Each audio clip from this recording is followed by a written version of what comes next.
How's it going, everybody? This is Top Driver. I hope you're having a great day, and welcome back to another video. Alright folks, I'm going to take a break from actually doing food challenges and talk a little bit about food challenges, particularly in regards to why they are so dangerous. Yes, these challenges, I've done quite a number of them over the last few months. However, there is still a decent amount of danger in regards to actually partaking in this kind of endeavor. And so I'm going to share with you 3 reasons as to why food challenges in particular are dangerous and why you should be really mindful about these if you're ever going to partake in doing these kinds of things. Now obviously, as you have seen me do over the last few months, I have done quite a number of food challenges. I've done places like McDonald's, Burger King's, KFC's, and even some local places like, Chocolate House and, White Man hamburgers and all of that stuff. Obviously, I've taken down so many of their items, and obviously, I've really enjoyed all of the food at the same time. But again, as you've seen with a whole bunch of these challenges, they are both high calorie, high intake challenges. And obviously, there's a lot of mass in all of the foods as well, which is actually why some of these challenges are extremely difficult. Now obviously, competitive eating is a popular hobby here in America. Obviously, a lot of restaurants have their own food challenges, and of course, there are sanctioned championships in regards to this, like Major League Eating, and of course, a whole bunch of independent leagues as well. And obviously, there are a lot of people that just love eating a large amount of food that partake in these kinds of things. Will I ever be one of those? Obviously not, because obviously I don't eat at the speed that those guys do. So obviously, I can't really do what they do here, but I still love doing food challenges here at home because obviously I really love food and I just cannot go a single day without trying something new. But again, there's a large amount of food in all of them, and that can cause a lot of danger. As it is one of the most popular endeavors here in America, it is also one of the most dangerous because unlike most other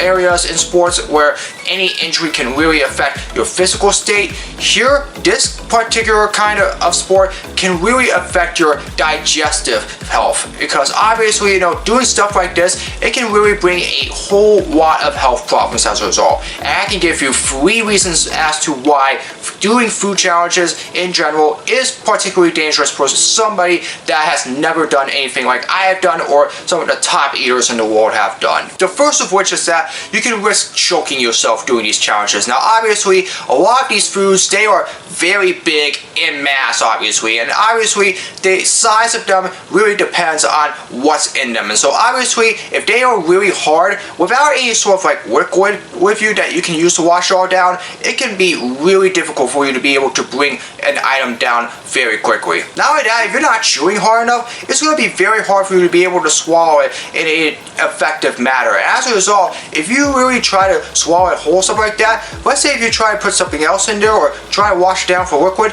it gets stuck in your esophagus. Trust me, you can end up choking on it. It can quickly become a hassle. It'll block all the air from your esophagus and all that stuff, and literally, it may not be long before you end up on the ground dying as a result. Now, obviously, you can't save yourself by, doing the maneuver that most other people do, but most of the time, if you're doing something like this, you have to understand, if you don't chew hard enough or you don't have enough liquids in you, you can easily choke doing something like this. And there have been instances in which somebody has died from choking as a result of food challenges. Take it from me personally, a couple of challenges, I nearly choked on an item. Like, for example, a White Castle challenge that I did last year, I nearly choked on one of the chicken sliders because I was having so much difficulties bringing it down. Trust me, you don't think that you can choke on anything doing your food challenges? Think again, because trust me, it can happen if you are not careful. And trust me, one of the worst ways to die is by choking on something. And trust me, you can do that here. The second risk is that it can also cause a whole lot of digestive problems. Now, obviously, like I said before,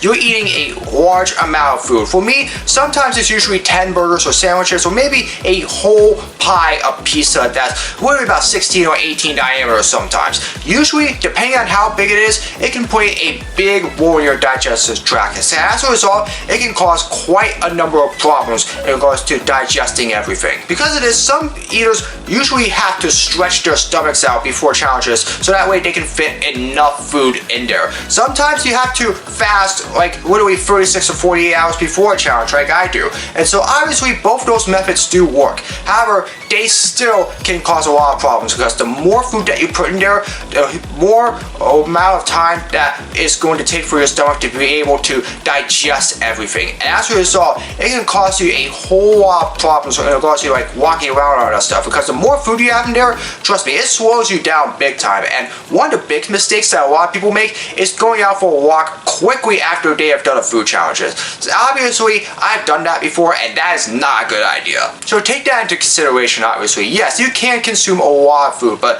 if you consume too much food, you can really risk tearing out your stomach and maybe even have a huge amount of digestive problems as a result. It is not safe, obviously, and you have to be a professional in order to do something like this. And obviously, if you're not careful, you can really hurt your digestive tracts. And trust me, like I said before, you can die while choking. You can also die with any of the food getting stuck in your digestive tracts as well. That's a big problem. But the biggest reason as to why food challenges are so dangerous is because of the long-term health consequences. Trust me, doing a large amount of food challenges without caring for your health can cause a whole lot of health problems. Obesity, blood clots, heck, even a whole bunch of other issues like strokes, heart attacks, cancers, and diseases. Trust me, even kidney failure is possible in regards to these challenges, and that's as long as you are not caring for your health. Which is exactly why before every challenge, like I said before, I usually serve at least 36 to 40 hours ahead of time to fast before I do all these food challenges, and ultimately at the same time also go out for at least an hour or two of walk for at least 1 or 2 days prior as well. So that way I can be able to be in the lowest amount of weight possible and also the fit amount of health, so that way I can be able to really do these kinds of challenges. The only way that you will be able to really have a lot of health problems by doing this is if you're not doing any exercise at all. Trust me, that hurts. So that's why if you're going to partake in food challenges, just like every other competitive athlete does, you have to at least exercise. You gotta go out, get your walks in, go to the gym and get your workouts in as well, and also reserve some time to fast before a particular food challenge. Make sure that you have enough time before in which your stomach is completely cleared out and it's big enough so that way you can be able to consume a whole amount of food. If you're not exercising and you're not caring for your health, the health problems that you're going to have with doing all these food challenges are going to be very consequential, and you may end up dying a very early death. Now, the reason why I'm saying this is because while I do enjoy doing a large amount of food challenges, obviously, like I said before, because I'm doing at least 2 a week, obviously it could cause a huge effect on my health. So obviously in the future you may see me tone down on the food challenges, maybe doing like 1 or 2 a month instead of doing one every week or so, obviously, because again, I need to care for my health, and the last thing I want to do is dying way younger than I should, all because I'm choking on something or I'm letting a huge amount of food in my system literally cause a huge amount of problems to my digestive tract and also my long-term health. So obviously you have to take into consideration what the long-term future for your health looks like if you're going to do this long-term. Otherwise, competitive eating or doing food challenges is not for you. Again, this is why competitive eating is usually only for the professionals. You really have to have years of experience stretching your stomach out and literally eating a large amount of food in mass quantity to be able to do something like I've been doing the last few months or so. Trust me, it is very difficult and not easy to do. And if you don't have what it takes to do something like that, then this is something that you should definitely not be doing. And this is why I exactly say, do not try any of what you see in these videos at home, because trust me, they are not safe unless you have actual experience doing this, and you can die very easily. Food challenges obviously can be fun, but obviously, like I said before, it can cause a whole amount of health problems in the future. And if you're not careful, trust me, the health problems can be enormous, which is exactly why you have to work very hard to make sure that you don't have a large amount of digestive problems when you're doing this, you're not choking on anything, and also making sure that you are caring for your health. Otherwise, it's going to be a real problem for you if you decide to partake partake in this endeavor without a huge amount of exercise, because trust me,